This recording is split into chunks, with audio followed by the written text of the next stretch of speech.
যারা চেষ্টা করবে আমি আল্লাহ পাওয়ার জন্য, চূড়ান্ত ভাবে আমি আল্লাহ ওয়াদা করলাম তাদের সামনে অনেকগুলো রাস্তা খুলে দিব, অনেক। তাহলে বুঝা গেল বান্দার কাজ হলো চেষ্টা করা। আস-সা'য়ু মিন্নি ওয়াল ইতমামু মিনাল্লাহ। বান্দা চেষ্টা না করলে আল্লাহ দরজা খুলবেন না। ইউসুফ নবীরে জুলাইখা দরজায় তালা লাগায় দিয়া এবার ডাক দিয়া কয়, জুলাইখা বলে, ইউসুফ তুমি আমগো গোলাম, তোমার চারদিকে দরজা আটকায় দিছি, আমার মনের আশাটা তুমি পূরণ করে দিবা।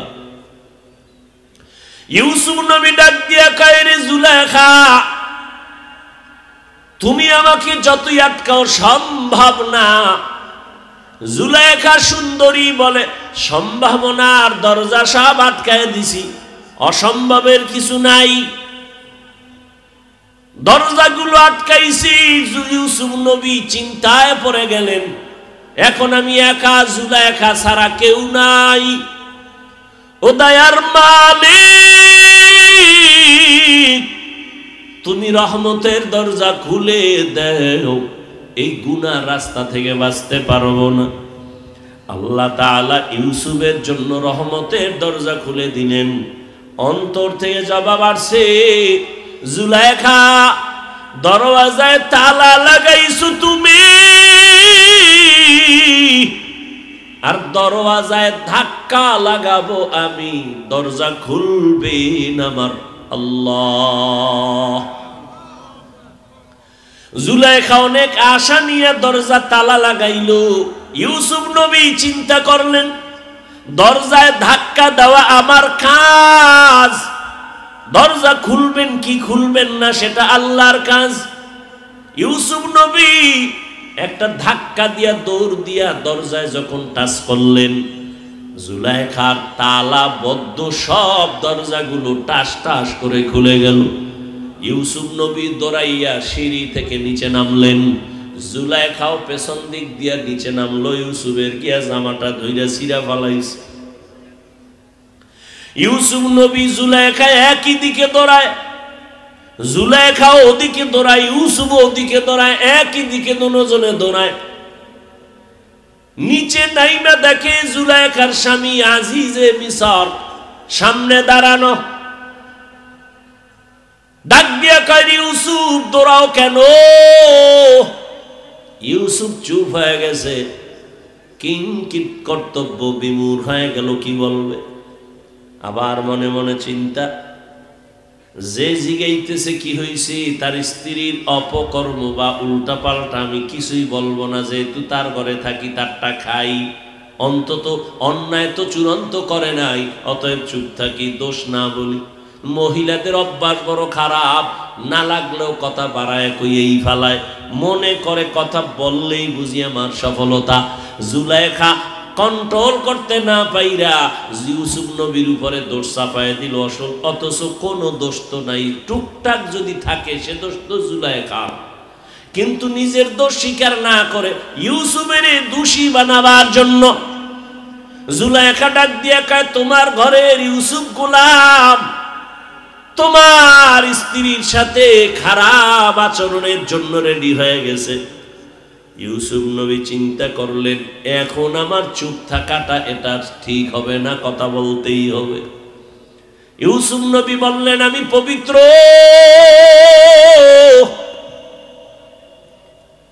যদি কোনো অপরাধ থাকে আপনার স্ত্রী জুলাইখার, আমার কোনো অপরাধ নাই।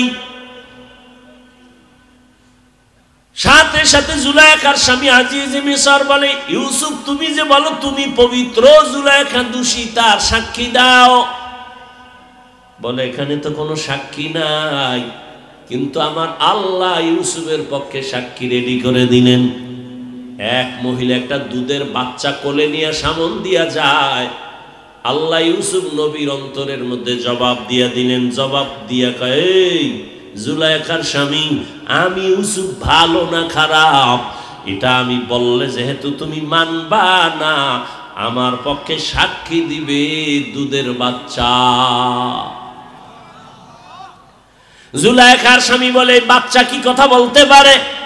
ইউসুফ নবী বলে, জিজ্ঞাসা করার দায়িত্ব তোমার, কথা বলবে কি বলবে না, সাক্ষী দিবে কি দিবে না, সে দায়িত্ব ওই বাচ্চার। জুলাইখার স্বামী যখন ডাক দিয়ে কয়, বাচ্চা বলো, ইউসুফ দোষী নাকি জুলাইখা দোষী? বাচ্চা যদি ডাইরেক্ট বলে ইউসুফ ভালো, তো হয়ে যায়, কারণ বাচ্চা কথা বলতে পারে না। এটাও যদি বইলা দেয় তো সবাই বিশ্বাস করবে, কিন্তু না, বাচ্চাও একটা স্কেল দিয়ে দিছে, পক্ষ বিপক্ষ নেয় নাই। বাচ্চা কয়, আমি একটা স্কেল দিলাম, তুমি মাপ দিয়ে দেখো, এই মাপে ভেজাল হলে ইউসুফ দোষী, ভেজাল যদি জুলাইখার মধ্যে হয় জুলাইখা দোষী। বাচ্চা ডাইরেক্ট বলে নাই যে ইউসুফ নির্দোষ, জুলাইখা দোষী। বাচ্চা বলে, একটা স্কেল দিয়ে দিলাম, ইউসুফ নবীর গায়ের জামা, এটাই হলো সত্য মিথ্যার স্কেল। ইউসুফের জামাটা যদি সামন দিক থেকে ছেঁড়া থাকে তো ইউসুফ দোষী, আর পেছন দিক থেকে যদি ছেঁড়া থাকে তো জুলাইখা দোষী। বাদশা তাকায় দেখে ইউসুফ নবীর জামাটা পেছন দিক দিয়ে ছেঁড়া, বুঝেই কয়, মহিলা বড় ভেজা। জুলাইখা, পেঁচ তো লাগাইছো, তোমাদের এই পেঁচ গোছ বড় খারাপ, চিল্লা চিল্লেও করা যায় না, মাইনসে শুনলে উপায় কি? তো যে কথা বলতেছিলাম, চেষ্টা করা বান্দার কাজ। আস-সাইউ মিন্নি ওয়াল ইতমামু মিনাল্লাহ। ও বান্দা, তুমি আল্লাহকে ডাক দাও, তোমার দায়িত্ব, জবাব দেওয়ার দায়িত্ব আমার আল্লাহর। বান্দা, তুমি আমার আল্লাহকে ডাকো। একটা বাচ্চা মাকে যদি না ডাক দেয়, মায়ের অন্তরে মায়া বাড়ে না। এক হাতে তালি বাজে না, বিনা বাতাসে পানি নড়ে না। ঠিক বাবা, নিজের চেষ্টা যদি না থাকে, অন্য দিক থেকে পূর্ণতা আসে না। আল্লাহ তাআলা বলেন, চেষ্টা করো, আমি আল্লাহ তোমার চেষ্টার দিয়ে তাকাইয়া একটা না, দুইটা না, অনেকগুলো রাস্তা খুলে দিব। বান্দা, তুমি দৌড়াইতে থাকো, আল্লাহর মোহাব্বতের পথে দৌড়াও, আমি আল্লাহ তোমার জন্য রাস্তা খুলে দিব।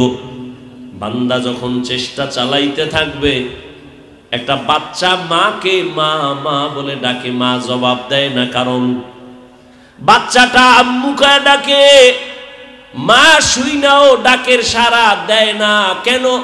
মা চায় আমাকে যতবার আম্মু বলে ডাকবে তত আমার কলিজা ঠান্ডা হবে, আমারে যতবার মা বলে ডাকবে আমার দিলটা মজা লাগে, কারণ মা সারা বুঝানো যাবে না সন্তানের মা ডাকে কেমন মজা।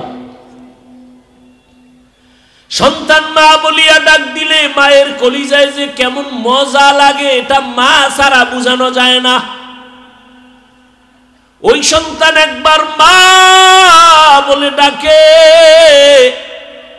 বাচ্চা মা মা বলে ডাকে, মা জানে শুনে তারপরও জবাব দেয় না, কারণ মা চায়ও আরো ডাকবে, আমার মায়া আরো বাড়বে। এক পর্যায়ে যখন বাচ্চা মায়ের সাড়া পায় না, তখন ডাকতে ডাকতে কান্না শুরু করে। যখনই বাচ্চাটা কান্না শুরু করে, চুম্বকের মতো মায়ের কলিজায় মোহাব্বতের আগুন। মা তখন কাজ ফালাইয়া দৌড়াইয়া বাচ্চাটারে কোলের মধ্যে নিয়ে চুমা খায়। কাদা গায়ে লাগানো, মাটি লাগানো চিন্তা করে না, বাচ্চার মোহাব্বতের মধ্যে মা পড়ে গেছে। তখন বাচ্চার গায়ে ময়লা আছে কিনা চিন্তাও করে না, উঠাইয়া কোলে নেয়। মোহাব্বত, ভালোবাসা। আমার আল্লাহ কয়, বান্দা, আমি আল্লাহর ছেলে নাই মেয়ে নাই, আদর করে বানাইছি মানুষ। লাম ইয়ালিদ ওয়া লাম ইউলাদ। আমি আল্লাহ কাউকে জন্ম দেই না, কারো থেকেও জন্ম নেই নাই। ও বান্দা, আমি আল্লাহর ছেলে নাই মেয়ে নাই, যাবাকে আব্বু বলে ডাকবে। আমি আল্লাহর স্ত্রী নাই যে স্বামী বলে সম্বোধন করবে। আমি আল্লাহর মা নাই, বাবা নাই যে আমার ছেলে বলে সম্বোধন করবে, সন্তান বলে ডাকবে। আমি আল্লাহ ওয়াহদাহু লা শারীকা লা, আমি আল্লাহ এক। আমি আল্লাহ বড় আদর করে বানাইছি, বড় মায়া করে বানাইছি রে মানুষ। ও বান্দা, তোর জন্যই তো জমিন বানাইলাম, তোমার জন্যই তো আসমান বানাইলাম, তোমার জন্যই তো সূর্যের আলো চাঁদের আলো। আমি আল্লাহ তোমার জন্যই তো বাতাসের ব্যবস্থা করলাম, তোমার জন্যই তো সমুদ্রের পানি, তোমার জন্যই তো মাছ, তোমার জন্যই তো গাছ, তোমার জন্যই তো বাতাস, তোমার জন্যই তো ফসল আর গাছের ফল। ও বান্দা, সব আমি তোমারে দেওয়ার কারণ, আমার ছেলে নাই, মেয়ে নাই, বড় আদর করে তোদের বানাইছি। ওরে একটা বাচ্চার ডাক শোনার জন্য মা যেমন পাগল,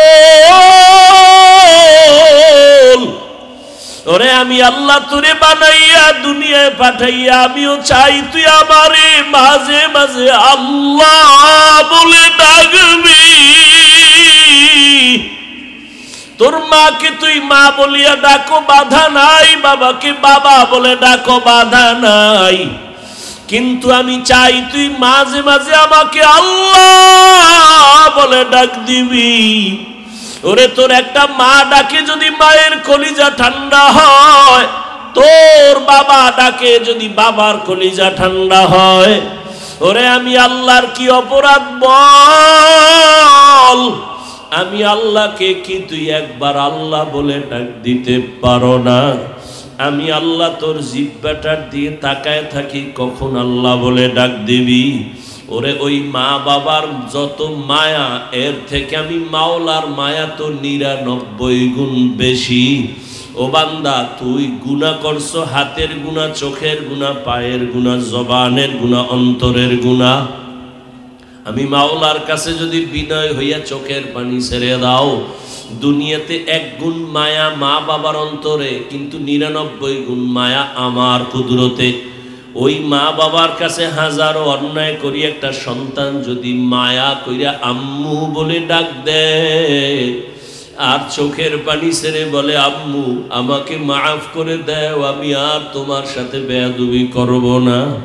একটা সন্তান যখন অন্যায়ের কথা স্বীকার করে তার আব্বুর কাছে দাঁড়ায় বলে আব্বু আমাকে মাফ করে দাও, আর অন্যায় করব না। চোখের পানি দেখা মাত্র কোনো মা আর বাবা এমন নাই যে আর ক্ষমা করবে না, বরং সন্তানের চোখের পানি দেখিয়া টাক দিয়া বলবে বাবা আর কাঁদিস না, তোরে আর কোনোদিন আমি বরদোয়া দিব না, খারাপ বলবো না। মাও ডেকে নিবে বাবা আর কাঁদবি না, সন্তান তোর কান্না আমি মা সহ্য করতে পারি না। ওই মা বাবার থেকে 99 গুণ মায়া যেই মালিকের।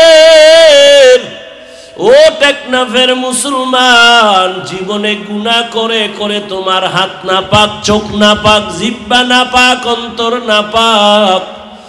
ওরে বান্দা, গুনার কথা স্মরণ করিয়া যদি মাঝে মাঝে আমার আল্লাহকে গোপনে ডাক দিতা, ওরে বান্দা গোপন টাইম হলো গভীর রজনী, ভোর রাত। ওই টাইমে আমার আল্লাহ প্রথম আসমানে আসেন বান্দার ডাক শোনার জন্য। ওরে আল্লাহ তো ফজরে ডাকছে বান্দা হাজিরা দাও নাই, জোহরে ডাকছে হাজিরা দাও নাই, আসরে ডাকছে হাজিরা দাও নাই, মাগরিবে ডাকলো মসজিদে যাও নাই, হাজিরা দাও নাই। এশার নামাজে আমার আল্লাহ ডাকলেন, হাজিরা দাও নাই, মসজিদে যাও নাই।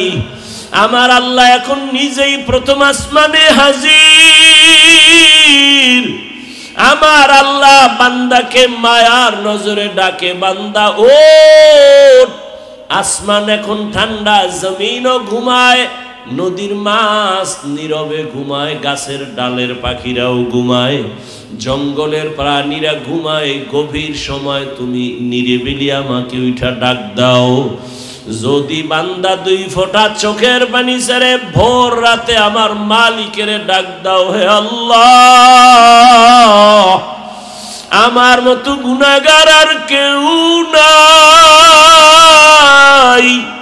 যদি চোখের পানি ছেড়ে মায়া লাগাইয়া আমার আল্লাহকে ডাক দেও, আমার আল্লাহ মুহূর্তের ভেতরে তোমার জীবনের সব গুনাহ মাফ করিয়া বলবেন, ও বান্দা আর কান্না করবি না, আমি তোমার সব গুনাহ মাফ করে দিলাম। ও আল্লাহর বান্দারা, ও আমার যুবক বাবারা, ও বৃদ্ধ বাবাজিরা, ও পর্দার আড়ালের মা বোনেরা, দুনিয়াতে আসার পরে এমন এক সময় চাইলেও হাঁটতে পারি নাই, কথা বলতে পারি নাই। জীবনের শুরুটা ছিল কান্না, কান্না আর কান্না। আমি হাঁটতেও পারি নাই, আমার ক্ষুধা লাগছে, মাকে বলতে পারি নাই আম্মু আমার খানা দাও। আমার তখন শুধু কান্না ছাড়া কোনো পুঁজি নাই। আমার বাথরুমের প্রয়োজন, বলতে পারি না আম্মু আমাকে বাথরুমে নাও। ও টেকনাফের মুসলমানের একটু চিন্তা করিও, পশুকে আল্লাহ চিন্তা করার মতো মেধা দেন নাই, মানুষ একটু চিন্তা করো রে বাবা। ওই শিশুবেলার কথা ভুলিয়া যাইও না। তোমার শুধু কান্নার কারণে মা তোমার জীবনের সব আশা পূরণ করেছেন। তুমি শুধু কান্না করতা, মা বুঝা বুঝা খানার প্রয়োজন মিটাইতেন। তুমি কান্না করছো, মা বুঝতে পেরে তোমার বাথরুমের প্রয়োজন সমাধান করতেন। তোমার শুধু কান্নার আওয়াজ, মা তোমার ঘুমের আয়োজন করেছেন। একটা কান্না দিয়া যদি মায়ের থেকে সব দাবি আদায় পূরণ করতে পারো, ওই মায়ের থেকে আমার আল্লাহর মায়া কি কম? ওরে আমার মাওলার কাছে যদি বান্দা বিনয়ী হইয়া চোখের পানি ছেড়ে দাও, আর আমার আল্লাহকে যদি বলো হে মালিক, জীবনে তোমার দেওয়া নিয়ামত পানি, বাতাস, চাঁদের আলো, সূর্যের আলো সব ভোগ করিয়া তোমার হুকুম মানতে পারি নাই, গুনাহ করে ফেলেছি। গুনার কারণে আমার হাত না পাক, চোখ না পাক, অন্তর না পাক। আজকে থেকে তওবার নিয়ত করে ফেললাম, আর জীবনে গুনাহ করব না, দয়া করে মাফ করে দাও। আমার আল্লাহ বান্দাকে আর ক্ষমা না করে পারেন না। আল্লাহ ঘোষণা দেন, উদউনি আস্তাজিব লাকুম। বান্দা তুমি আমাকে যখন ডাক দাও আমি জবাব দিয়া দেই, অর্থাৎ আমি তোমার জবাব দেওয়ার মানে তোমাকে মাফ করে দেই। আমি আর তোমার জীবনে কোনো গুনাহ আমল নামায় বাকি রাখি না। ও আমার যুবক বাবারা, কয়দিন বাহাদুরি করবা যৌবনের? চোখের সামনে তাকাইয়া দেখো, করোনার ভেতরে যুবকের লাশ, পানির নিচে যুবকের লাশ, ঘুমের বিছানায় যুবকের লাশ। কয়দিন আর যৌবনের বাহাদুরি করবা? চোখের সামনে কত আপনজন চলে গেল, এখনো কি তওবা করবা না?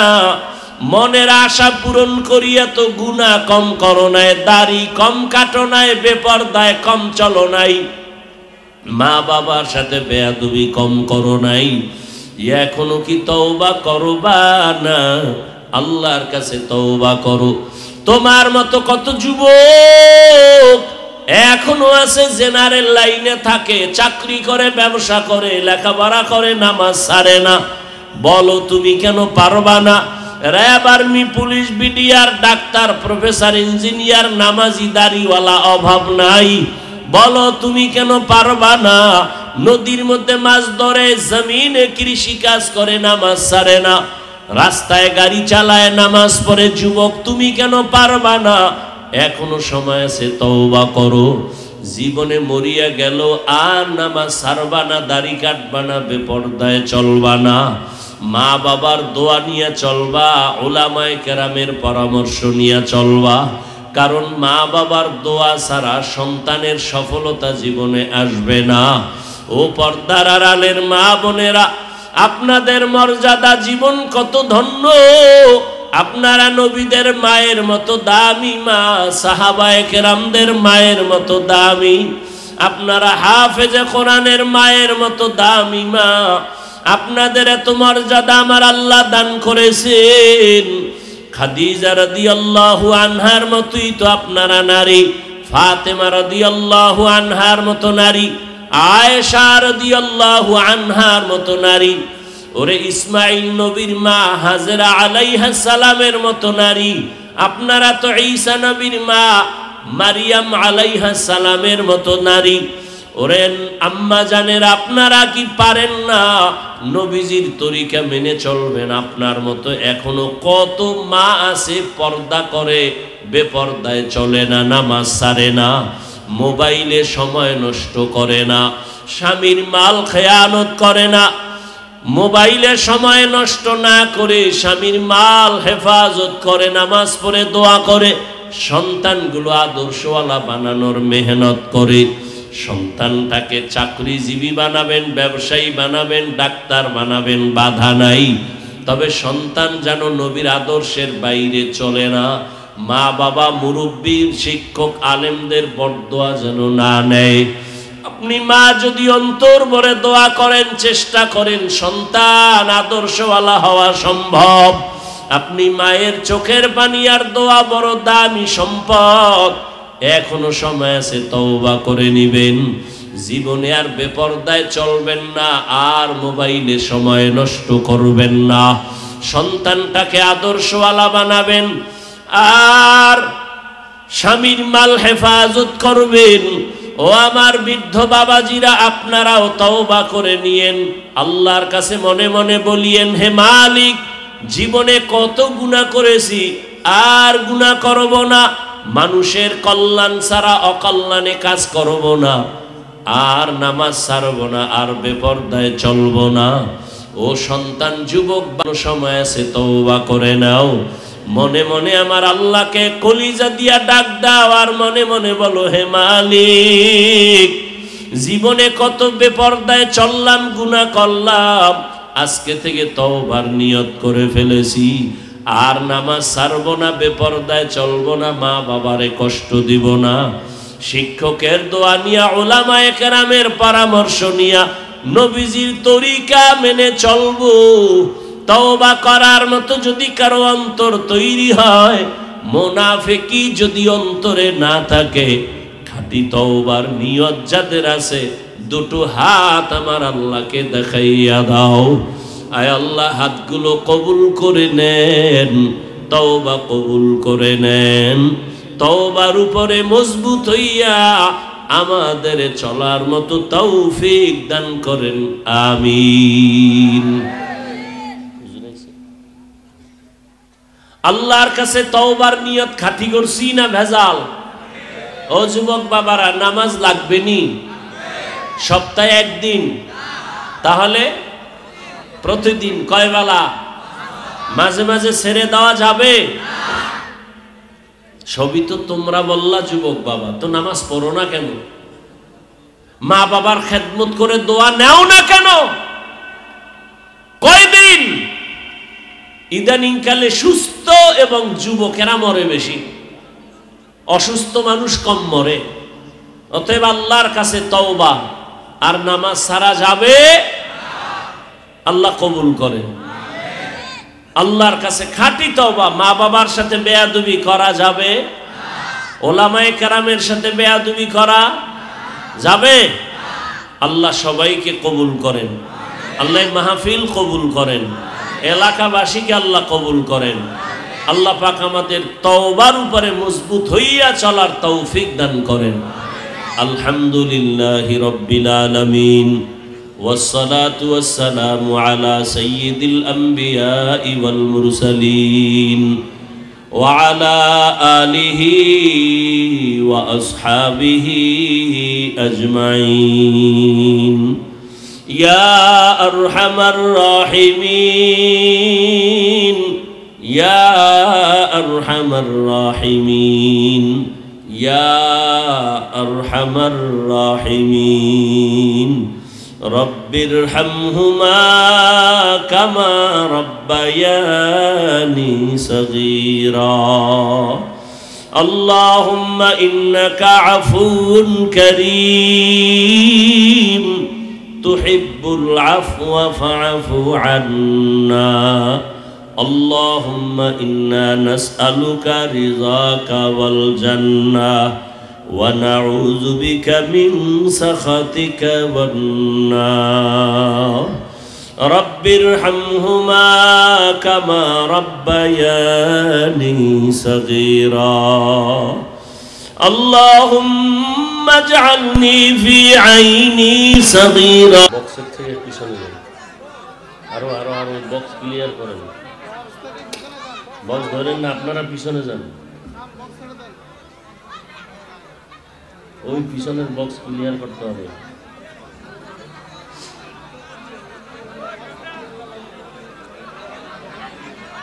আসসালামু আলাইকুম ওয়া রাহমাতুল্লাহি ওয়া বারাকাতুহু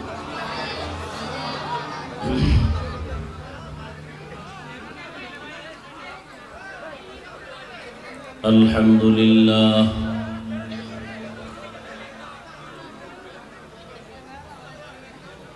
الحمد لله الذي جعل الشمس والقمر بحسبان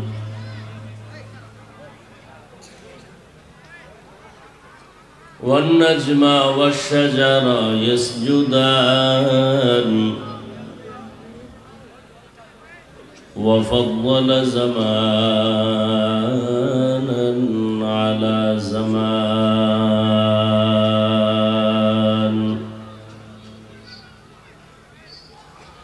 كما فضل مكانا على مكان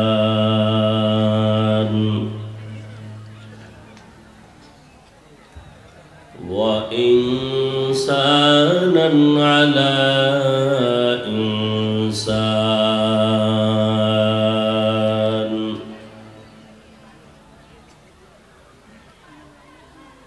ونشهد أن لا إله إلا الله وحده لا شريك له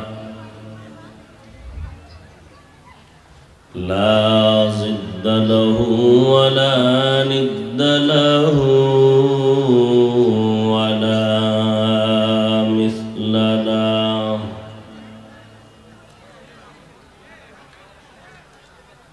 ونشهد أن سيدنا وسندنا وحبيبنا وحبيب ربنا وطبيبنا وطبيب قلوبنا ومولانا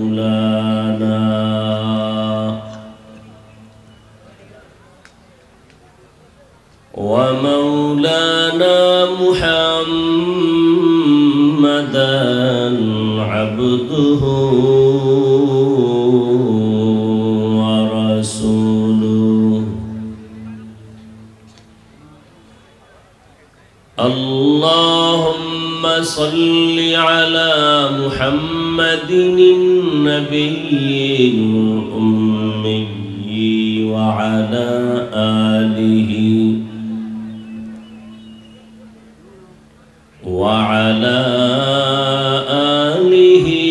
وسلم تسليما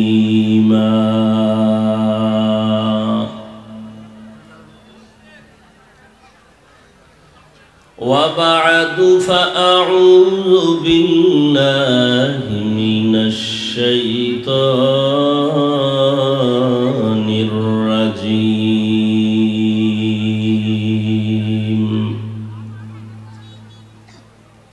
بسم الله الرحمن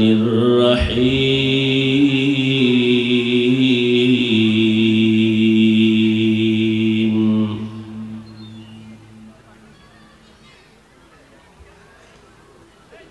والذين جاهدوا فينا لنهدينهم سبلنا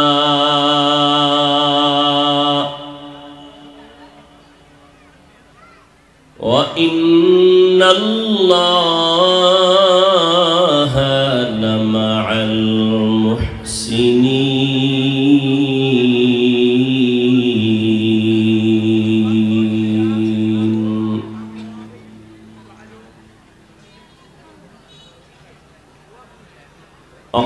رسول الله صلى الله عليه وآله وسلم من تواضع لله رفعه الله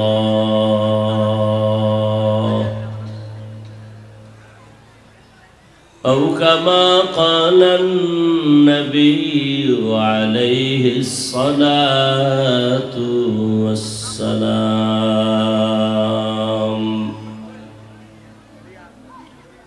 صدق الله مولانا العظيم وصدق رسوله النبي الأمي الكريم ونحن على ذلك من الشاهدين والشاكرين والذاكرين والحمد لله رب العالمين.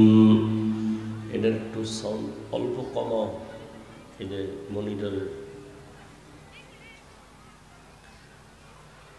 سبحانك لا علم لنا إلا ما علمتنا إنك أنت العليم الحكيم.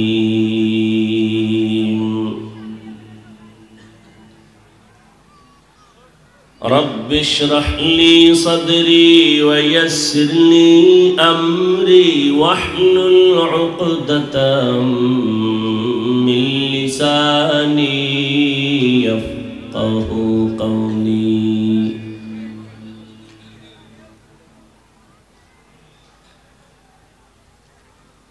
مومن جو فدا نقش کفے پائے نبی ہو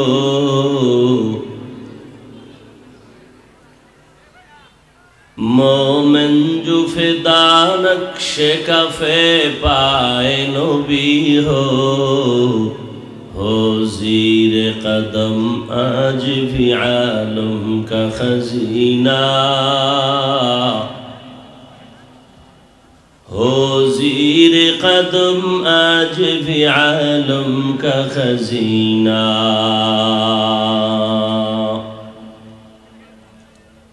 گر سنت نبوی کی کرے پیروی امت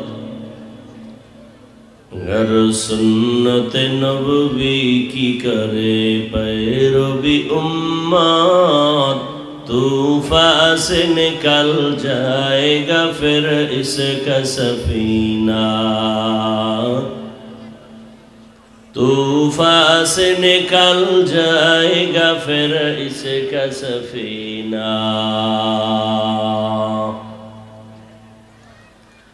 عاشق ہو برادر شہنشاہ دو عالم عاشق ہو برادر شہنشاہ دو عالم مشکوں سے زیادہ مبارک جس کا پسینہ مشکوں سے زیادہ مبارک جس کا پسینہ. کر دل میں طرب ہو میرے آقا کا زیارت کر دل میں طرب ہو میرے آقا کا زیارت ایک آن میں آئے نبی دخلا دے مدینہ ایک آن میں آئے نبی دخلا دے مدینہ.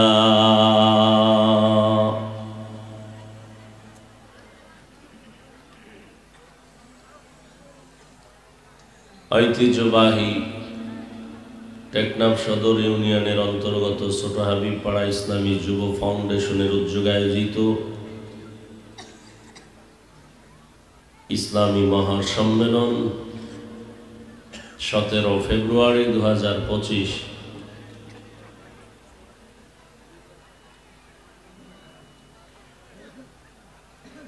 মহতি এই সম্মেলনে উপস্থিত মুহতারাম সম্মানিত সভাপতি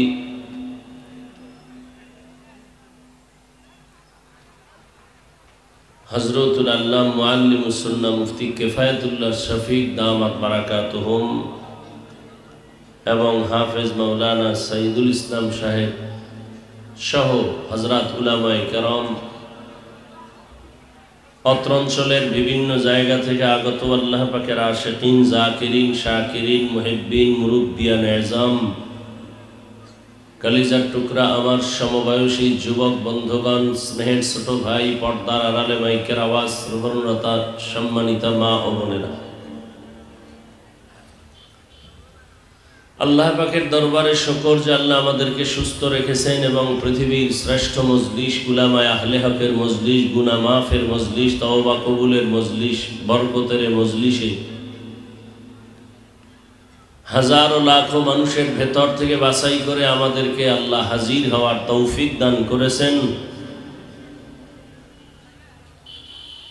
নিয়ামতের শুকর আদায়ার্থে ঈমানের আওয়াজকে উঁচু করে এক আওয়াজে উচ্চ কণ্ঠে দিল থেকে জবান খুলে মুহাব্বতে পড়ি আলহামদুলিল্লাহ।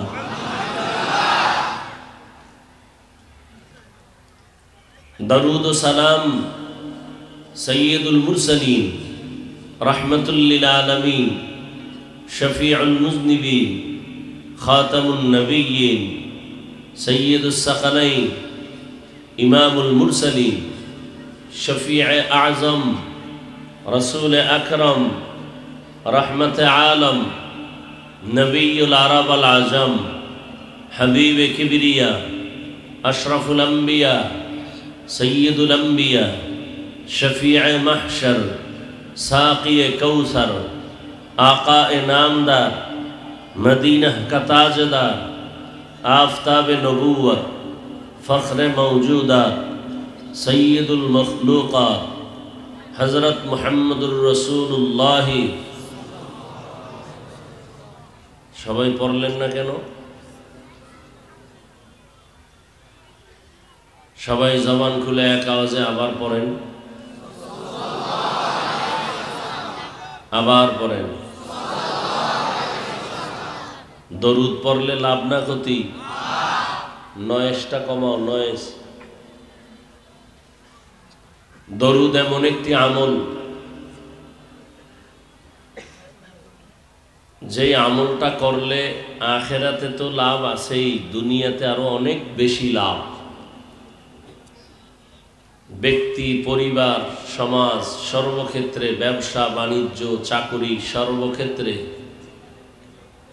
সমস্যার সমাধানমূলক একটি বড় আমল দরুদের আমল। এই বাচ্চারা, তোমরা মোবাইল হাতে নিছো কেন? এই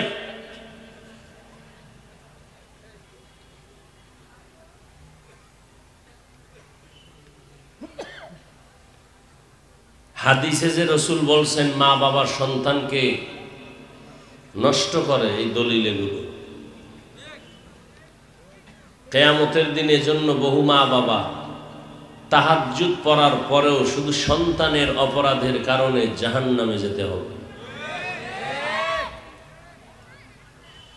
কেমন মা বাবা যে সন্তানের হাতে মোবাইল তুলে দিল, ভয় তো নাই, বরং গর্ব করতেছে যে আমি বলদ, কিচ্ছু বুঝি না, কিন্তু আমার ছোট বাচ্চা ইঞ্জিনিয়ার, মোবাইল সম্পর্কে সব জানে, গর্ব করতেছে। অথচ তার সন্তানটাকে ছুরি দিয়া জবাইয়ের থেকেও মারাত্মক ক্ষতি করতেছে এই মোবাইল দিয়ে। আল্লাহ ওই মা বাবাদেরকে হেদায়াত দান করুন, মোবাইলের গুনাহের থেকে আমাদেরকে হেফাজত করেন।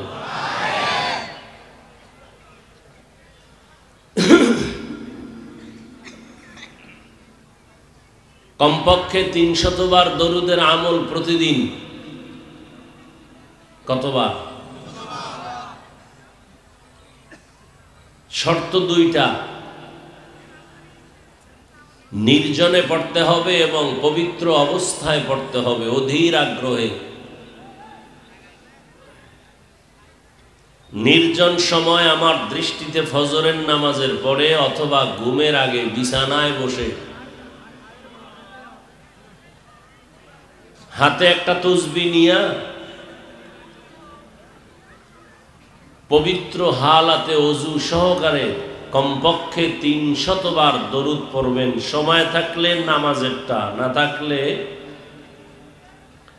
সংক্ষিপ্ত দরুদ পড়বেন। এই ধ্যান ও খেয়ালে যে আমার দরুদের খবর নাম ঠিকানা সহ ফিরিস্তারা রসুলের রওজা মোবারকে পৌঁছায় দিতেছেন। এইভাবে যদি ৩০০ বার দরুদের আমল করে ওযু অবস্থায় বিছানায় ঘুমিয়ে পড়েন, ডান কাতে কিবলার দিকে চেহারাটা ঘুরাইয়া দায়মান এ আমল যদি চালু রাখতে পারেন, ইনশাআল্লাহ ঘুমের মধ্যেই রসুলের সাথে মোলাকাত হয়ে যায়। আল্লাহ কবুল করেন। বেশি বেশি দরুদের আমল করার তৌফিক আল্লাহ আমাদেরকে দান করেন। हर के बाशुद आमले सल्लु मुदम आतिशे दोज़ख शवद बरवाए हाराम। इंशाअल्लाह दरूद पढ़বেন। আর এখন তো সময়টা খুব দামি, মাস দামি, মজলিস বড় দামি। আল্লাহর দেয়া সব জায়গায় দামি,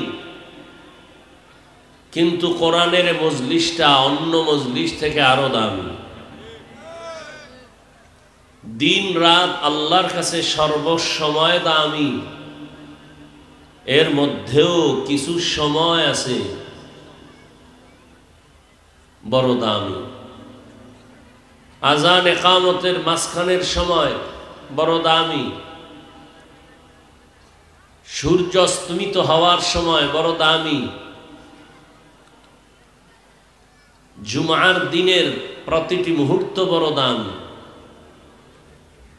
দিন আল্লাহর কাছে দামি, এর মধ্যে জুমার দিন দামি, আরাফার দিন দামি, আশুরার দিন দামি, রাত সব আল্লাহর দেয়া দামি, এর মধ্যে কদরের রাত আরো দামি।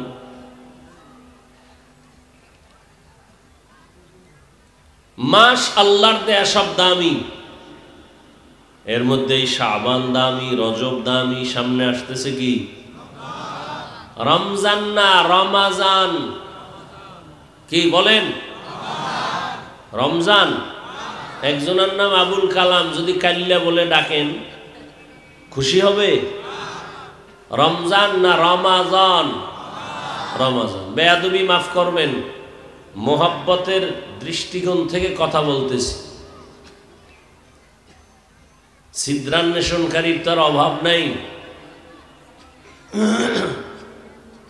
যারে শয়তানে ধরে কাম থুইয়া আকাম করে, আল্লাহ সব ভাইকে হেদায়াত দান করেন। এখন কোন মাস চলে?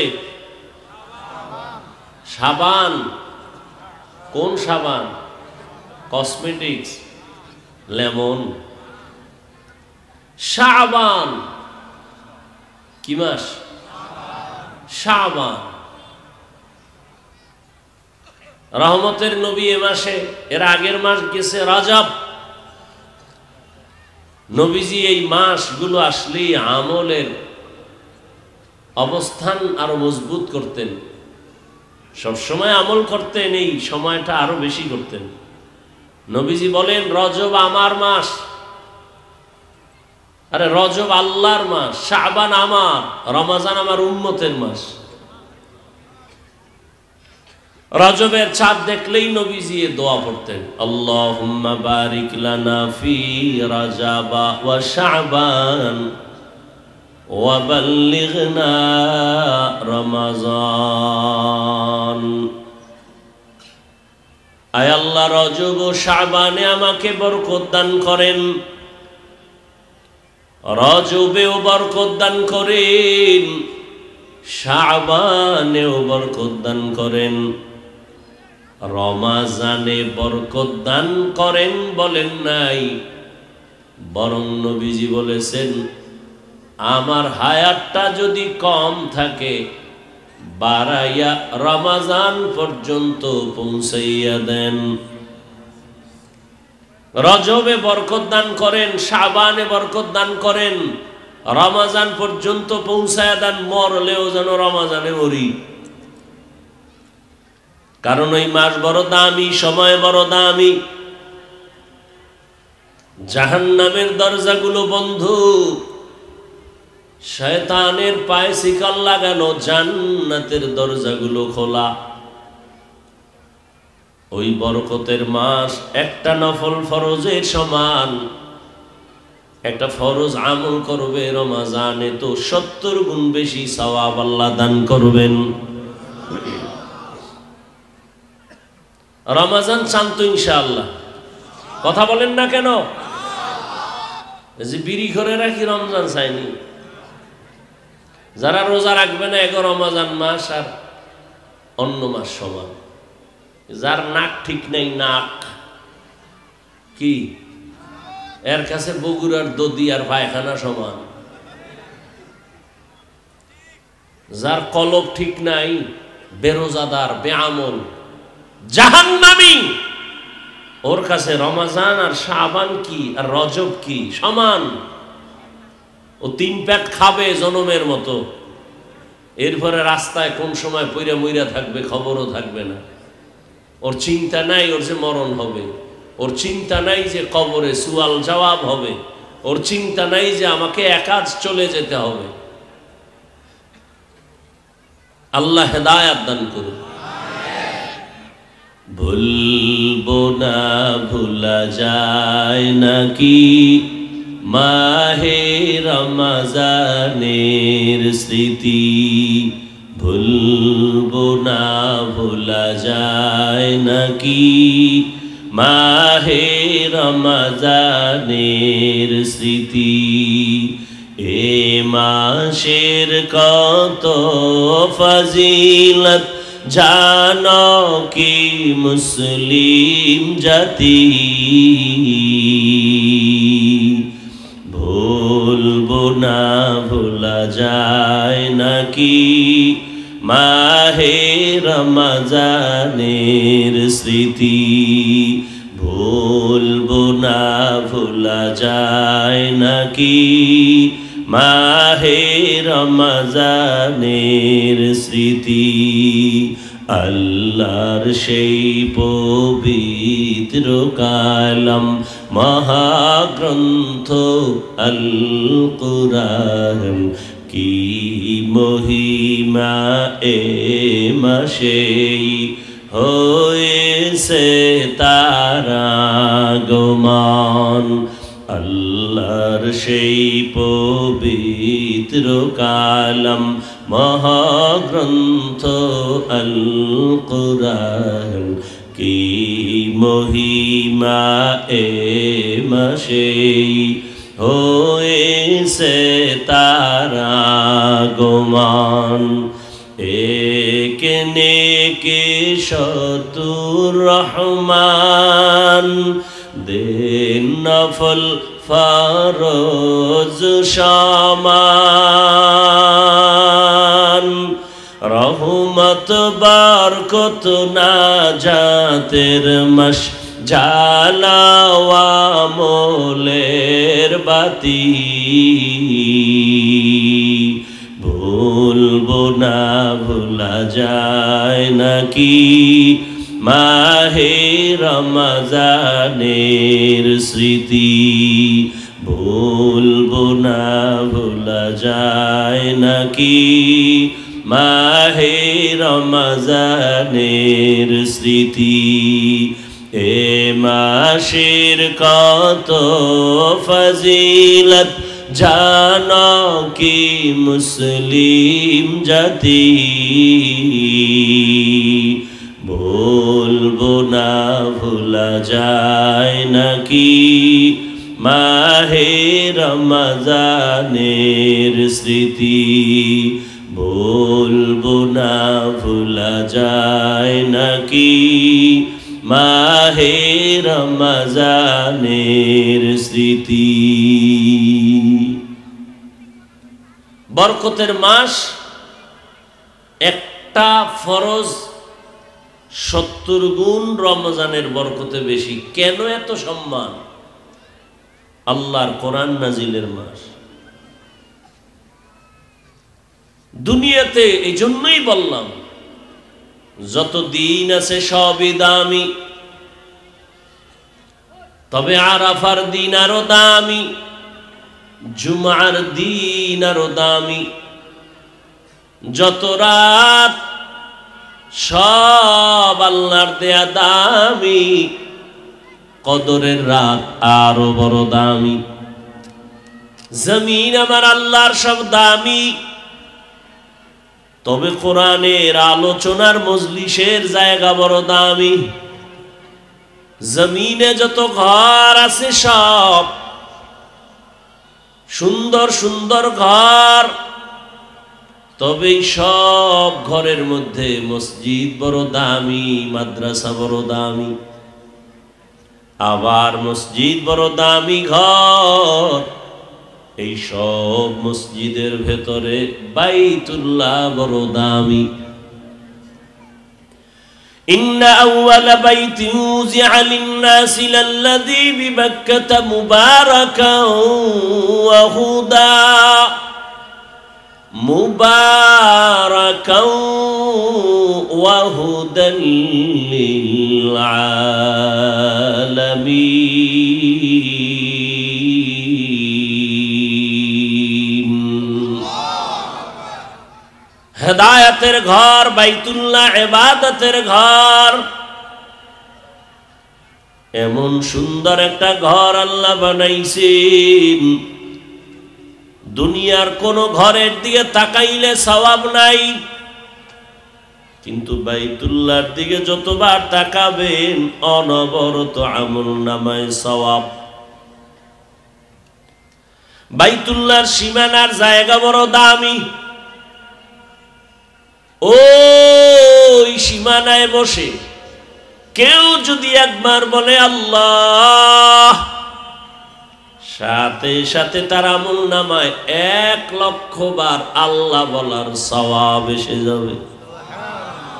আরো জোরে বলেন আতিনা ফি দারে দুনিয়া না হাসান, আতিনা ফি দারে দুনিয়া না হাসান, আতিনা ফি দারে উকবা না হাসান, ইয়া গিয়াসাল মুস্তাগীসিন ইহদিনা লিফতিখারা বিল উলুমে ওয়াল গিনা। হর গরিদে নেক তু তৈয়ার হে, जो न मांगे उससे तू बेजार है। টেকনাফের মধ্যে সব জায়গা দামি, তবে কোরআনের বাগান কি আরো দামি। বলে কেমন দামি? রহমতের নবী বলেন আল্লাহ তাআলা রহমতের ফেরেশতা দিয়া পুরা প্যান্ডেলকে বেষ্টনী দিয়েছেন। ফেরেশতারা হাতে হাত লাগায়া কাতার বন্দী হয়ে পুরা ময়দানকে ঘেরাও করেছেন আরশে আজিম পর্যন্ত। আল্লাহ বলেন ফেরেশতা, ওই কোরআনের বাগানের মানুষগুলো বালুর মধ্যে কেন বসছে? ওরা কি চায়? ও আল্লাহ, এরা টাকা চায় না, বাড়ি চায় না, জাহান্নাম থেকে মুক্তি চায়, জান্নাত চায়, আপনার সন্তুষ্টি চায়। আল্লাহ পাক এক পর্যায়ে বলেন ফেরেশতারা সাক্ষী থাকো, এই ময়দানে যারা হাজির হয়েছে আমি আল্লাহ এদের জীবনের সব গুনাহগুলো মাফ করে দিলাম। এই ময়দান বড় দামি। এরা কেন আসছেন আল্লাহ সব জানেন, এরপরও ফেরেশতার থেকে জানতে চান কেন? ফেরেশতারা বলেছিল মানুষ বানাবার কোনো প্রয়োজন নাই, ওরা আপনার ইবাদত করবে না। আল্লাহ ওদের সাক্ষী রেখে বলেন, দেখ আমার গোলামরা আজ খানার চিন্তা করে না, সম্মানের চিন্তাও করে না। কোনো একটা অনুষ্ঠানে গেলে এই রকম বিছানায় কেউ বসতো না, ধুলা বালু কাদা মাটির মধ্যে বসতো না। কিন্তু আজ এই ময়দানে মানুষ এতটাই দুর্বল হয়ে বসছে, কোনো চিন্তাও অন্তরে নাই। এরা শুধু আমাকেই চায়, আর আমি আল্লাহ এদেরকে বড় আদর করে বানাইছি। আমি আল্লাহ এই মোহাব্বতের কারণে পবিত্র মজলিসে বসায় আমি তাদের জীবনটাকেও পবিত্র করে দিলাম। নবীজি বলেন, কেউ যদি ঘর থেকে বের হয় উলামাদের মজলিসে, প্রত্যেকের সাথে আল্লাহ ৭০,০০০ রহমতের ফেরেশতা কাফেলা বানায় দেন।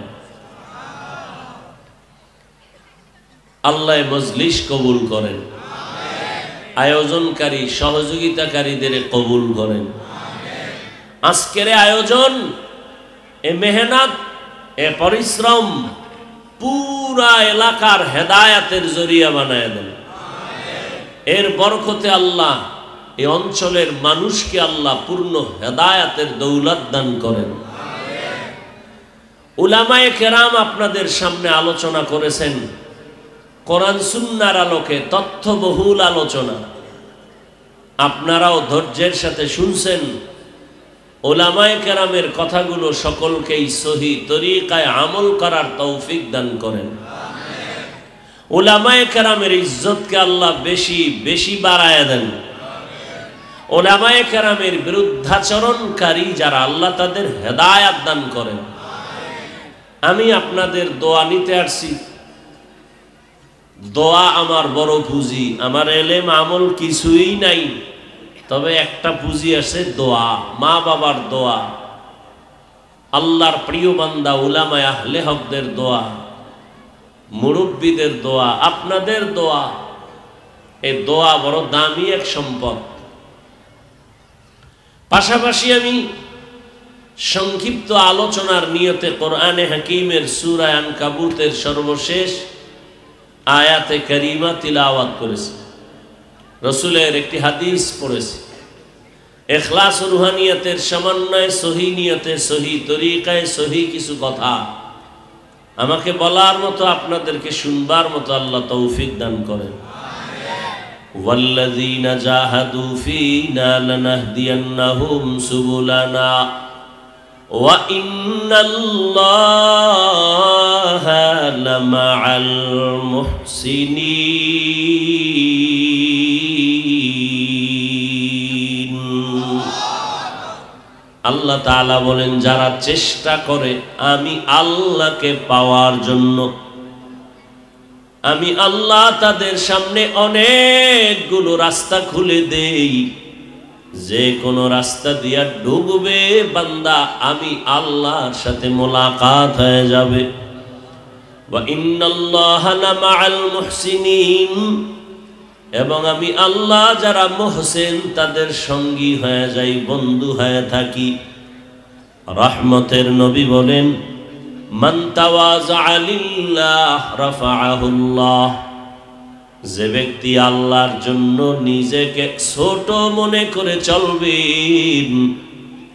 আল্লাহ তাআলা তার মর্যাদা অনেক উঁচু বানায় দিবেন। রসুলের হাদিস, হাদিসের উপরে ২-৪ মিনিট কথা। নবীজি বলেন, যে নিজেকে ছোট মনে করে চলবে, বিনয়ী হয়ে চলবে, আল্লাহ তার মর্যাদা অনেক উপরে তুলে দিবেন। এই কথার অর্থ কি? দুনিয়ার মানুষ দুনিয়াতে আসার আগেই তো মর্যাদাবান। খুব খেয়াল করবেন ভাই, আপনারা আমার সবাই মুরব্বী, বয়সে বেশি, এলেমে অনেক আগানো। বিশেষ করে হযরত মুফতি সাহেব হুজুর দামাত বারাকাতুহুমের নিসবতে তাওয়াজ্জু নেয়ার খাতিরেই এই অঞ্চলে আসা। কথা বলার আগেও খুব ভয়ে থাকি, কি বলবো। তবে একটা কথা বলি, মনে রাখবেন, বয়ান, বক্তার এলেম আমলের বাহাদুরিতে বয়ান হয় না। অনেক জায়গায় বয়ানে বসি, খুঁজেও বয়ান পাই না, কি বয়ান করব। আবার অনেক জায়গায় বয়ানে বসি, ঘন্টাকে ঘন্টা চলে যায়, টেরও পাই না। বিষয় কি? মনে রাখবেন, আপনারা তো সেই ব্যক্তির অঞ্চলেরই মানুষ, যেই ব্যক্তির রেফারেন্স দিচ্ছি। বক্তার এলেম আমলের বাহাদুরিতে কখনো ওয়াজ হয় না, বয়ান ভিন্ন জিনিস। আমি প্রায় সময় বলি, একটা অপরাধী যুবকরে থানার পুলিশ আটকায়া থানায় নিয়ে গেল, নিয়ে বেতের বাড়ি দিচ্ছে, ইচ্ছা রকম পিটায়, কিন্তু কান্না নাই। আর কোরআনের বাগান, এটা এমন প্যান্ডেল যে কোনো আল্লাহওয়ালা বয়ান করেন আর মানুষ অনবরত চোখের পানি ফেলেন। এরে মারে কে, কাঁদে কেন? এটা তো সেই মজলিস, বড় কঠিন। বক্তা অনেক বড়, কিসের বড়?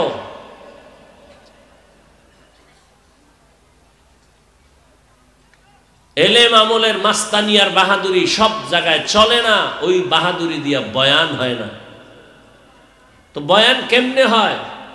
দুই পুঁজি এক জায়গায় হলে বয়ান হয়। এক পুঁজি অদৃশ্য বাতেন আল্লাহর রহমত, আর এক পুঁজি জাহের শ্রোতাদের অন্তরের মোহাব্বত আকর্ষণ।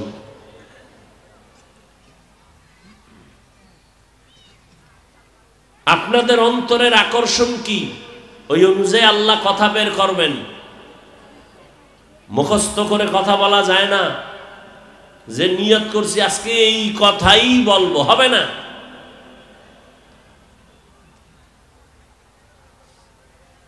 আপনাদের অন্তরের আকর্ষণের উপরে বয়ান হবে। আর আল্লাহর রহমত, যেভাবে এলোমেলো করতেছেন আপনারা, মন মেজাজের যে হালাত বুঝতেছি, কি বয়ান হবে আল্লাহ ভালো জানেন। কেউ মোবাইল নিয়ে ব্যস্ত, কেউ বাদাম খাইতেছেন, কেউ পান চাবাইতেছেন। এটা একটা আদব হইল? কে বলবে এই কথা, কে শুনবে এই কথা? বলার মানুষ নাই, শোনারও মানুষ নাই, বিরোধিতা করার মানুষ আছে।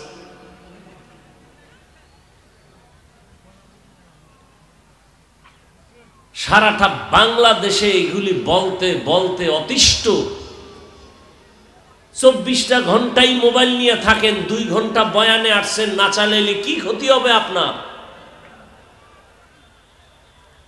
কেন এই গুনাহের বক্সটা হাতে উঠাচ্ছেন?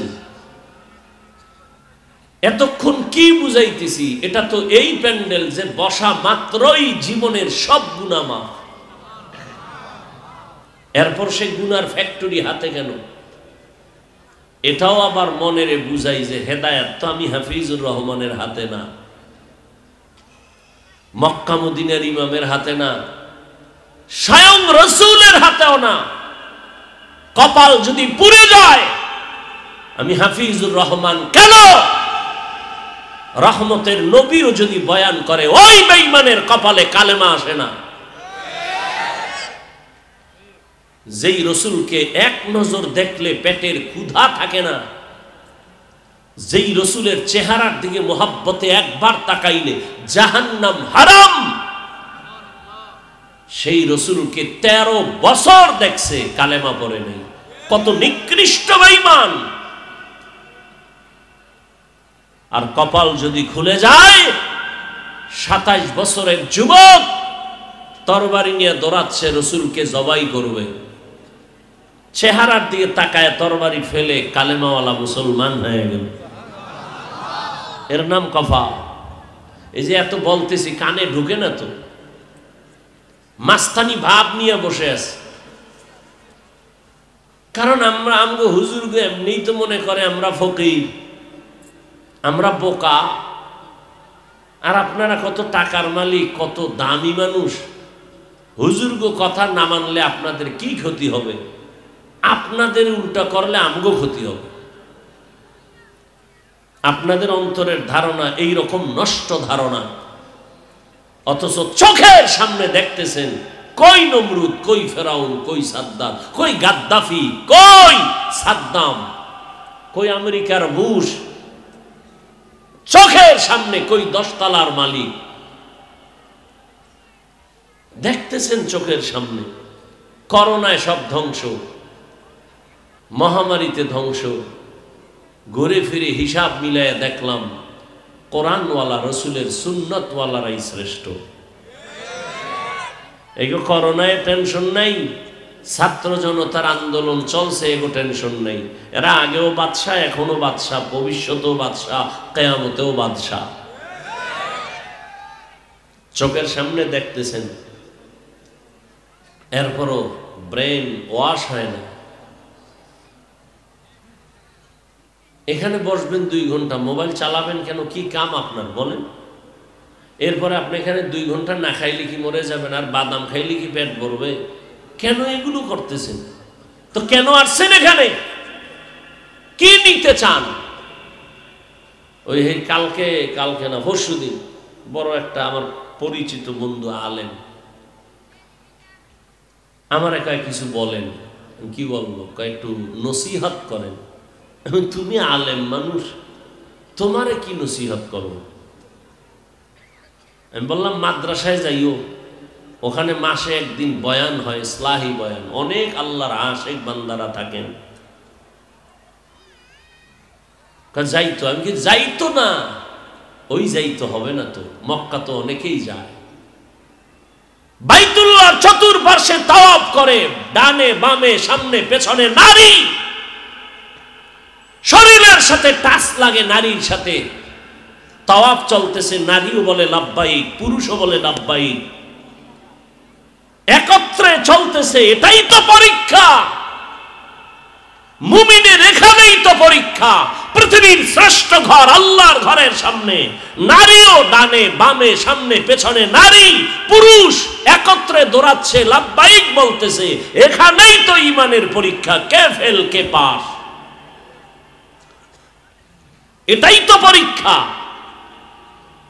তোমার ডানে নারী, সামনে নারী, পেছনে নারী, বামে নারী, এর মধ্যে সেও বলে লাব্বাইক, তুমিও বলো লাব্বাইক।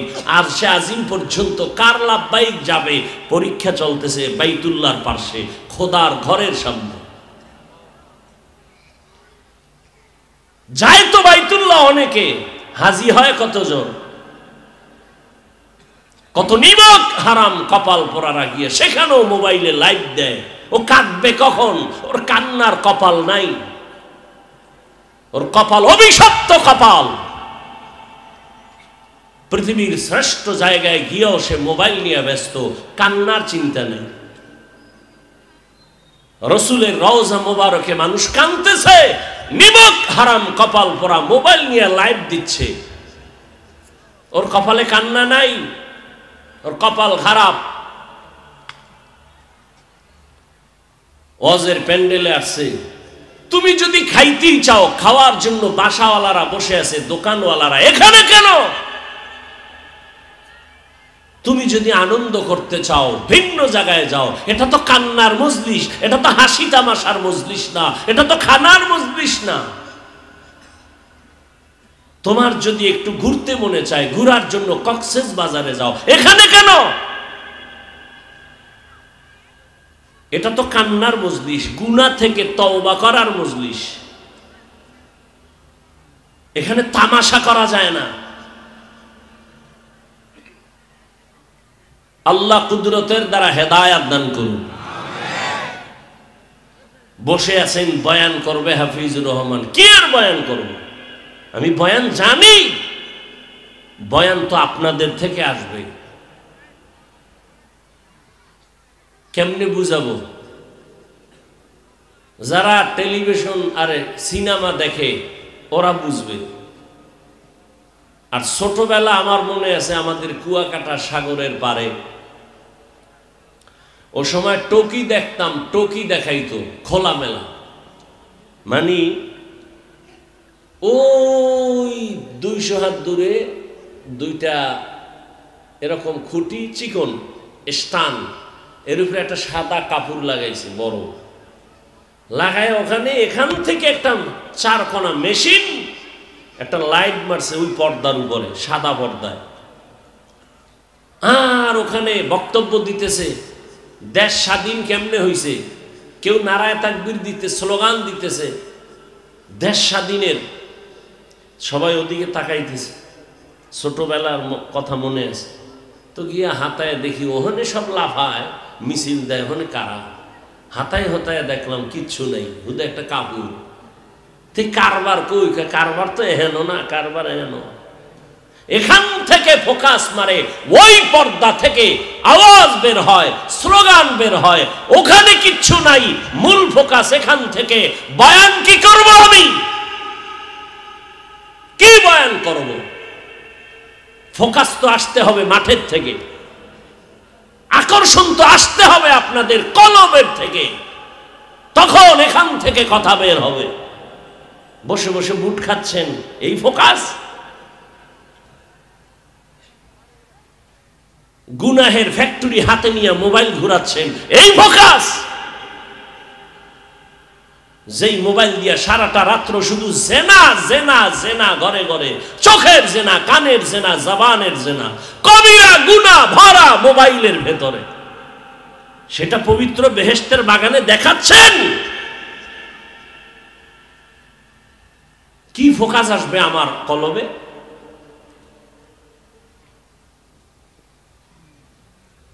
আল্লাহ হেদায়েত দান করুন।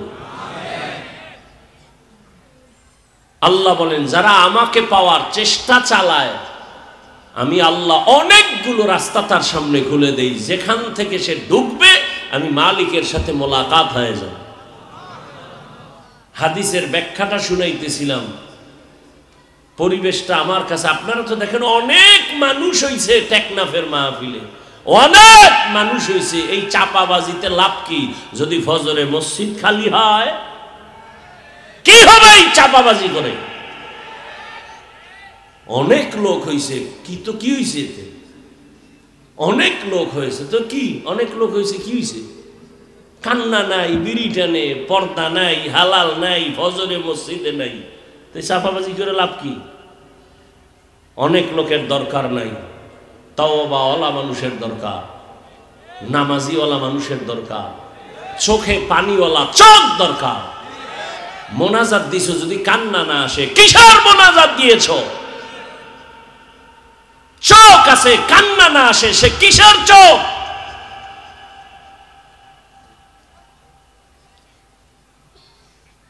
এক জায়গায় গেছি, মোনাজাত দেয়, হুজুর বড় কইরা মোনাজাত দিয়েন, কেন? কয় তবারক দিমু। মোনাজাতে চাইতেছে আল্লাহ কিছু দেও, চোখ বন্ধ কইরা ওরা ওই তবারকের প্যাকেট দিতেছে, কই নগদ পাইয়া লাইছি। এই আছে কিছু আকাম দেশে বিভিন্ন জায়গায়। মোনাজাতের যে একটা গুরুত্ব, এইটাই নেই। আবার কিছু কিছু জায়গায় মোনাজাতটা মন মতো দিবে না, হ্যাঁ আগে নেতা খাতারাই বক্তব্য দিয়া মোনাজাতের 12টা বাজায় দিবে, শেষ মোনাজাত। মোনাজাতের যে একটা রূহ, দিল নরম করে কান্না করা, এটা শেষ। আর বক্তারে রিস্ট্রিকশন দিয়া দেয়, রাজনীতির কোনো ওয়াজ করবেন না। তো রাজনীতির ওয়াজই যদি করতে না পারি, সেই স্টেজে রাজনীতির বক্তব্য দেয় কেন নেতারা? স্লোগান দিলা বৈষম্য চলবে না, এটা কোন বৈষম্য? গরম বাতে বিলাই বেজা। আল্লাহ হেদায়াত দান করুন। রাগ করতেছেন আপনারা? থাকবেন তো শেষ দোয়া পর্যন্ত? আপনারা বড় বুজুর্গ হয়ে গেছেন, দোয়া টোয়া লাগে না। বাংলাদেশে যত মানুষের যত দোয়া লাগে, তুলনামূলক কথার কথা, আপনাদের দোয়া তো আরো বেশি দরকার। গতবার কোথায় জানি বলে গেছি না, এসে যে সাগর যদি খালি একটু একটু গরম হয়, ঘুমের তুইটা দেখবেন পানির তলে ঘুমাইতেছেন, শেষ। বাংলাদেশের একটা জেলার নাম শরীয়তপুর, ওই জেলার একটা থানার নাম নড়িয়া। এক এলাকা পুরাটাই পানির তলে চলে গেছে রাতের বেলা, শেষ। এ তো কয়েক মাস আগের ঘটনা। তো আল্লাহ যদি সাগরকে অর্ডার দেয় আপনাদের টেকনাফ ধ্বংস হইতে কয় মাস লাগবে? এই ভয় থাকলে তো ঘুমাইয়া ঘুমাইয়া গানের তার দিয়া গান শুনতে পারতেন না। তো নবীজি বলছেন যে নিজেকে ছোট বানায়া বিনয়ী হয়ে চলবে, আল্লাহ তার মর্যাদা বাড়াবেন। প্রশ্ন হলো, মানুষ তো দুনিয়াতে আসার আগেই মর্যাদাবান। আল্লাহ মানুষকে মর্যাদাবান করে বানাইছেন, বানাইয়া মর্যাদা দেন নাই। বানাবার আগেই সৃষ্টির শ্রেষ্ঠ মর্যাদা দিবেন সিদ্ধান্ত নিয়ে মানুষ বানাইছেন। তাহলে আবার বিনয়ী হলে মর্যাদা বাড়বে, তার মানে এর সংক্ষিপ্ত 2-3 মিনিটে শুনেন। আল্লাহ কোরআনের এক আয়াতে তার জবাব দিয়ে বলেন, ওয়ালাকাদ কাররামনা বানি আদম ওয়া হামালনাহুম ফিল বাররি ওয়াল বাহরি ওয়া রাযাকনাহুম মিনাত তাইয়্যিবাত ওয়া ফাদ্দালনাহুম আলা কাসীরিম মিম্মান খালাকনা তাফদীলা। বনি আদম বড় দামি, বড় শ্রেষ্ঠ। আল্লাহ বলেন, জমিনে এবং পানির মধ্যে চলার মতো ব্যবস্থা আমি আল্লাহ করেছি, উত্তম ব্যবস্থা। দুনিয়ার কোনো প্রাণীর জন্য এমন ব্যবস্থা করি নাই, মানুষের জন্য আমি করেছি। জমিনের ভেতরে আমি আল্লাহ প্রাণী যত আছে সব প্রাণীর খানা রিজিক আমি আল্লাহ দেই। গর্তের পিপিলিকার খানাও আমি দেই। সমুদ্রের ভেতরে হাজারো লাখো মাছ আছে, এর খানাও আমি দেই। উড়ন্ত পাখি ও উড়তে থাকে সারাদিন, সন্ধ্যাবেলা পেট ভরিয়া বাচ্চার খানা নিয়ে হাজির হয়, ওর খানাও আমি দেই। জঙ্গলের প্রাণীর খানাও আমি দেই। তবে মানুষের খানা অনেক পিওর, আমি আল্লাহ এমন খানার আয়োজন করেছি। মানুষের খানা এতটা সুস্বাদু, এতটা পাক, এমন পিওর খানা আমি কোনো প্রাণীর জন্য বানাই নাই। ও মানুষ, তুমি ভাত খাবা, চাল আমি কাবারে ঢুকায় দিলাম যেন বাহিরের কোনো ময়লা না যায়। তুমি রুটি খাইবা, আমি গমটাকে কাভার করে দিলাম যেন ময়লা না যায়।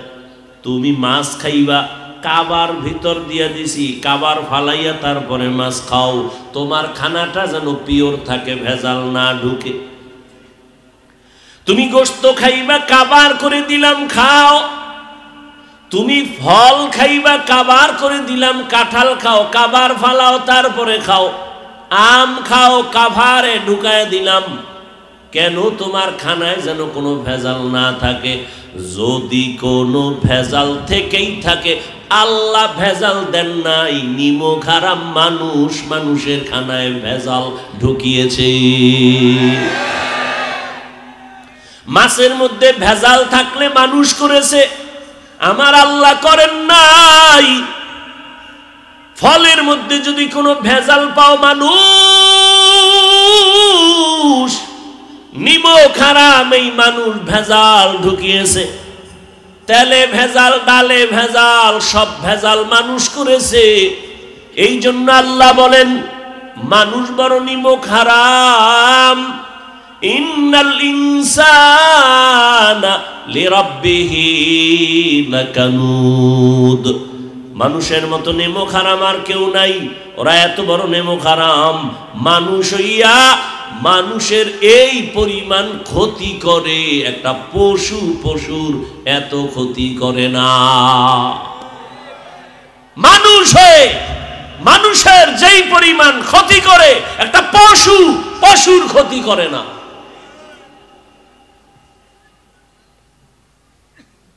গর্তের পিপিলিকা তার জাতির ক্ষতি করে না, কুকুরের ক্ষতি করে না। একটা মুরগি তার বাচ্চাগুলো ডানার ভিতরে রাখে, কখনো চিল যেন নিতে না পারে। আর মানুষ 24 ঘন্টা জিকির ফিকির, কার ক্ষতি করবে, কারে মারবে, মাইরা বড় লোক হবে, এই ধান্দা। এই যে ধর্ম উপদেষ্টা আসলেন, অভিযোগ সবাই গেছে এর কাছে, খালি একই অভিযোগ, বসে বসে শুনলাম। অভিযোগ কি? মানুষ মানুষের ক্ষতি করে, নেশা করায়, এরপরে অপহরণ করে, মুক্তিপণ চায়। এই পরিমাণ মানুষ মানুষের ক্ষতি করে। তবে একটা কথা মনে রাখবেন, এই টেকনাফের চালাক বুদ্ধিমানেরা, তোমার ঘরে যদি কোনো চোর ঢুকে, তুমি মনে করতে হবে তোমার এই টেকনাফের এই অঞ্চলে মানুষ ক্ষতি কারা করতেছে। নতুন কোন লোক এখানে এসে হুট করে ক্ষতি করতে পারবে না। খুঁজতে থাকো, এখানের কোন ইশারা দিচ্ছে কোন নিমক হারাম। বাহিরের চোর এখানে ঢুকবে কেন? এখানের লোক চোরের সাথে যোগসাযোগ করেছে, ধান্দাবাজ আর চান্দাবাজ। মনে রাখিও, তোমার ঘরের ক্ষতি বাইরের লোক করে না, তোমার ঘরের কেউ না কেউ এই ক্ষতির সাথে জড়িত। এই জন্য বললাম, পশুর এই পরিমাণ ক্ষতি করে না, মানুষের যেই পরিমাণ ক্ষতি করে। 24 ঘন্টা মানুষের ক্ষতি করার স্বপ্ন স্বপ্ন স্বপ্ন। কেমনে কারে নিচে রাখবে, কারে মারবে, কারে ধন সম্পদ আত্মসাৎ করবে, নিজে বড় লোক হবে।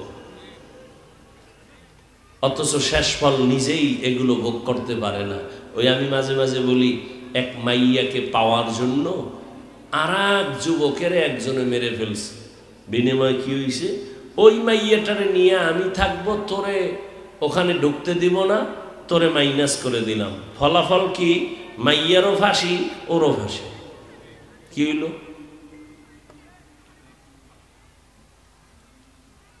এই চিন্তাটা যদি করত যে পরিণাম ফল তো জেলে যাইতে হবে, পরিণাম ফলে ফাঁসি হবে, তাহলে আমি ওরে মারবো কেন? আল্লাহ হেদায়েত দান করেন। আল্লাহ তাআলা বলেন, 24টা ঘন্টার প্রতিটি মুহূর্ত নূরের সৃষ্টি ফেরেশতারা আল্লাহর গুণগান করে। এরপরও এরা শ্রেষ্ঠ না, একমাত্র মানুষ হলো বড় দামি। সারা দুনিয়ার সব মাখলুকতের মধ্যে মানুষ বড় দামি, মর্যাদাবান। আবার এই মানুষের ভেতরে একে অন্যের তুলনায় আরো দামি। বলে কেমন?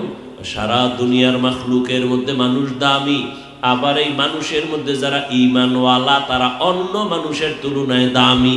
আবার ঈমানওয়ালাদের মধ্যে যারা আমলওয়ালা তারা আরো দামি। আবার আমলওয়ালাদের ভেতরে যারা তাকওয়াওয়ালা তারা আরো আল্লাহর কাছে দামি। আবার এই তাকওয়াওয়ালাদের ভেতরে যারা বিনয়ী হয়ে চলবে তাদের দাম আরো বেড়ে যাবে। বলে কেমনে? এখন তোমাকে ভালোবাসে 5 জন, তুমি আরো বিনয়ী হয়ে চলো, তোমাকে 5 লাখ মানুষ ভালোবাসবে। তুমি আরো বিনয়ী হয়ে আল্লাহরে আপন বানায় চলো, গোটা দেশের মুমিন তোমাকে ভালোবাসবে।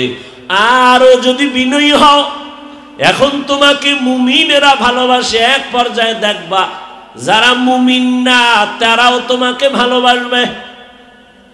যদি আরো বিনয়ী হও, আল্লাহর জন্য যদি নিজের ছোট মনে করে চলো, তাহলে আল্লাহ তাআলা আরো মর্যাদা বাড়াবেন।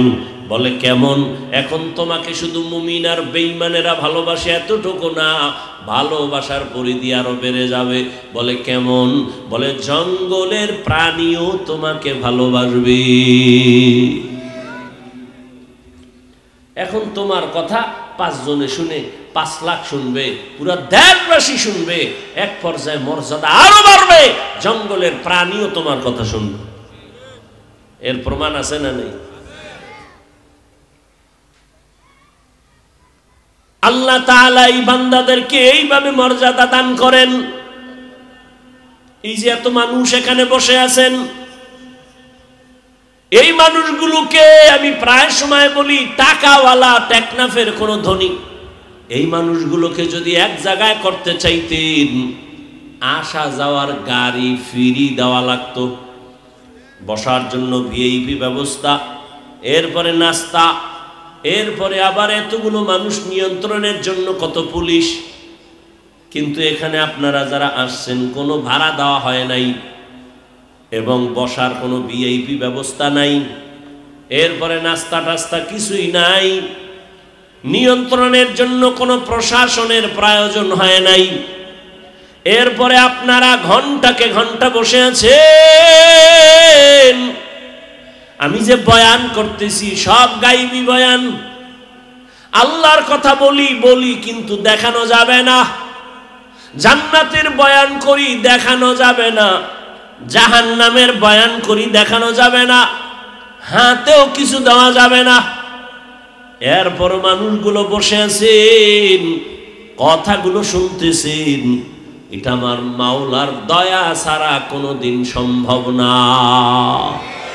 কাদের কুদরতু দারি বরকামাল আন্তা রব্বি আন্তা হাসবি যুল জালাল তুহি কাদের জলিলুল্লাহ জাহাদাত বহর হালে তুহি মেরা নিগাহদার। এরে নবীর আশিক, প্রথমেই তো বলেছিলাম মানুষ সব আল্লাহর বানানো মাখলুক, তবে সব মানুষ এক না। যারা ঈমান আল্লাহ তারা দামি। জমিনের মধ্যে অনেক পিপিলিকা আছে, সব পিপিলিকা এক না।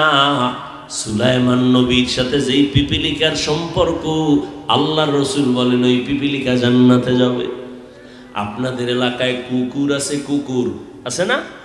সব কুকুর আল্লাহর বানানো মখলুক, তবে আসহাবে কাহাফের সাথে সম্পর্কিত যে কুকুর আছে, আল্লাহর কোরআন বলে ওই কুকুর দামি।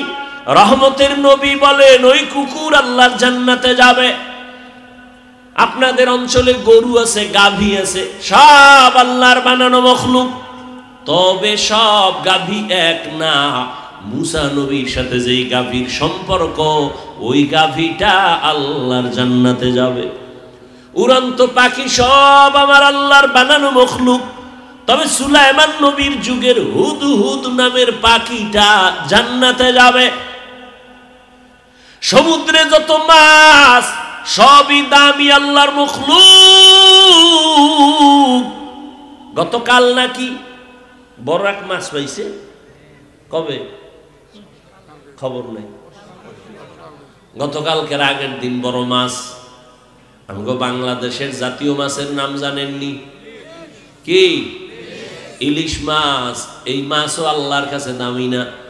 ইউনুস নবীজিরে যেই মাছ পেটে নিয়ে আবার ধারণ করেছেন, রহমতের নবী বলেন ওই মাছ আল্লাহর জান্নাতে যাবে।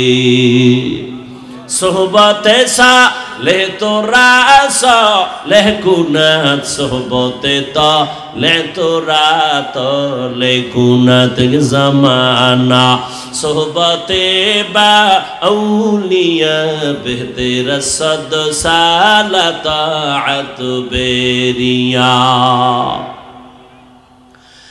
আল্লাহ তাআলা বলেন নবী আপনি আমার কোরআনের আয়াত শুনায়া দেন, ওয়াল্লাযীনা জাহাদু ফীনা লানাহদিয়ান্নাহুম সুবুলানা ওয়া ইন্নাল্লাহা লামাআল মুহসিনিন।